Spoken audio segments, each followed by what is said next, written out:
Monday, the 5th of August 2024, an epochal moment in the history of Bangladesh. A daughter of Bangabandhu Sheikh Mujibur Rahman, the founder of Bangladesh, and the longest-serving woman head of government in the world, resigns and flees the country, ousted by a tsunami of mass protest. The Bangladesh military flies Sheikh Hasina and her sister Rihanna out of Dhaka to India just moments before protesters overrun her official residence. India's Foreign Minister S. Jaishankar says Hasina has taken shelter in India for the moment. Now, all this just 10 days before the death anniversary of Mujibur Rahman. Mujib was assassinated on 15th August 1975. And then, much like now, Hasina was forced into exile in India. Did anyone see it coming? No. Could it have been averted? Yes, absolutely.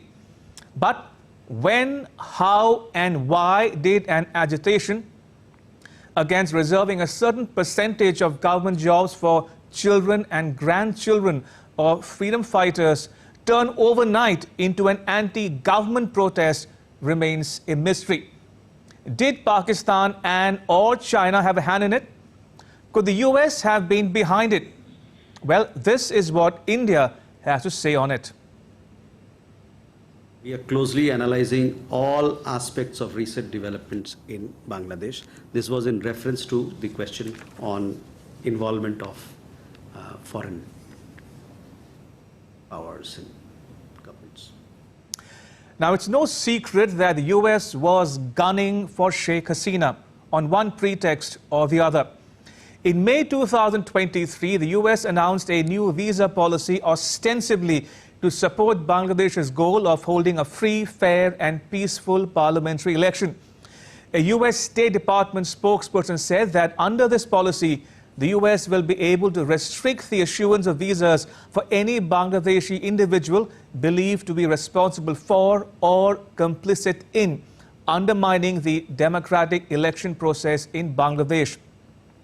The opposition BNP welcomed the move, but Hasina questioned it. In December 2021, the US imposed sanctions on Bangladesh's elite paramilitary force, the Rapid Action Battalion, as well as 7 of its current and former officers for allegedly violating human rights.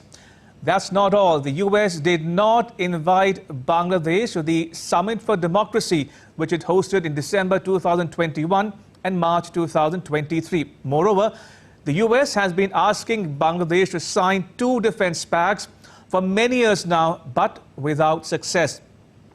The proverbial last straw on the camel's back was when the US sought to bully Hasina into allowing American troops to set up a base in Bangladesh on St. Martin's Island.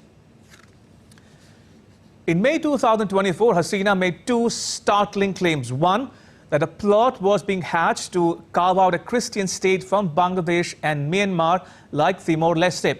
And 2, that a quote-unquote white man offered her a hassle-free re-election in the 7th January 2024 parliamentary election if she allowed a foreign country to build a military base on St. Martin's Island.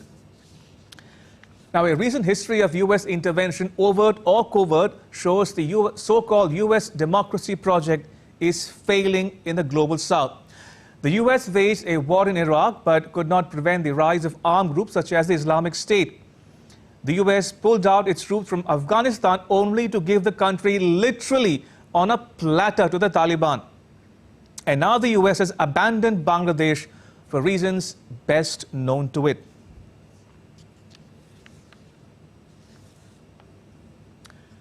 After Hasina's ouster, the Islamists are back with a vengeance. Minorities in general and Hindus in particular are being targeted. Their businesses and places of worship are being vandalized.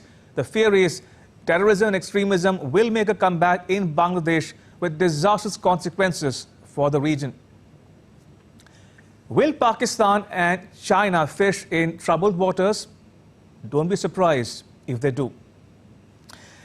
And now to our weekly poll where you, the viewer, get to have a say. We're asking you, is the US also to blame for the mess in Bangladesh? Yes or no? What do you think? I repeat, is the US also to blame for the mess in Bangladesh? Yes or no? Tell us what you think. You can post your replies on our social media accounts on Facebook, X and Instagram. We'd love to hear from you.